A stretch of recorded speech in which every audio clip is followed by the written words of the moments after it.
2 weeks ago, we saw the economy revised for 80 years with one swoop of the pen. Here to talk about those new way of calculating our economic growth is Peter Schiff. He's the CEO of Euro Pacific Capital. So we came in at 1.7%, and that was better than expected. But the new math, when they show the math, you don't like it. What don't you like about it, Peter? Well, you know, there's an interesting phenomenon. Ever since 2008, when this Great Recession began, 2/3 of the preliminary estimates of GDP have been revised downward. 2/3 of them. And the size of the downward revisions has been 50% greater than the upward revisions.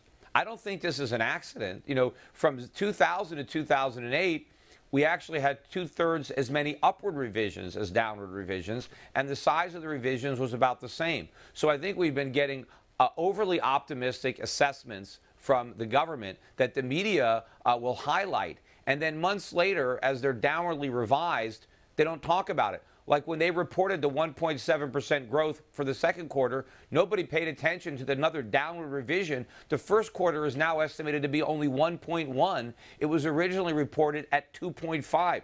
And I think what's even worse about this 1.7 is the only way the government was able to calculate that was by assuming annualized inflation was just 0.7%. I don't believe that for 1 second. In fact, if inflation was 2.5% instead of 0.7, and I think it's higher than 2.5, but even if it was only 2.5%, the economy contracted in the second quarter, even with the government's overly optimistic assessments. So we'll see how much further they downwardly revise these GDP numbers, by the time it's all said and done. Well, it's interesting. You know, when I was in grade school, they used to criticize the new math, but this is the new math, and they've done this time and time again, is revising how they calculate things. But I can understand how, when you're trying to get your head and your arms around an economy as diverse and huge as the U.S. economy, that you have to make, amendments, and then you have to sort of backfill it in. But it's an art, what not you're a science. referring to is what they recently did. They decided to change the very definition of GDP because they're including as business investment, as capital investment, the money Hollywood spends on shooting motion pictures, which is absurd. That's not investment.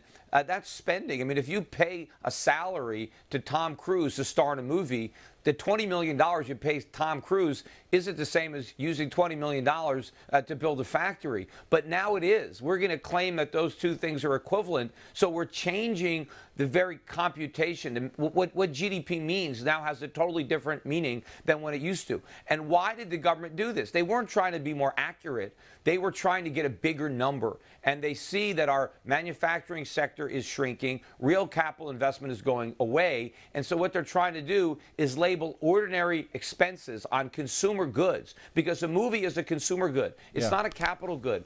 And what they're trying to do is reclassify that as being investment, because they want to make the GDP appear bigger than it normally would be if it was measured using traditional yardsticks. And they want to make the growth appear bigger. So this is government propaganda. This is what they've always been doing throughout the years when they measure inflation, unemployment, or GDP. They constantly redefine the method for calculating the numbers because they want the numbers to look better. In the case of GDP, they want the numbers to look bigger. In the case of inflation or unemployment, they want the numbers to look smaller. What's amazing is that the public, the financial media, academia, they just gobble this stuff up. There's not a word of protest. Where are the economists who are calling out the government for the fraud in what they're doing in trying to change GDP? You know where they are? They're unemployed. Unfortunately, there's no fighting the man, Peter. You know that. Unfortunately, they're not. They're employed brainwashing our kids at universities. Oh, well, there's that. All right, the CEO of Euro Pacific Capital in only the way he can say it, Peter Schiff. Great to have you on.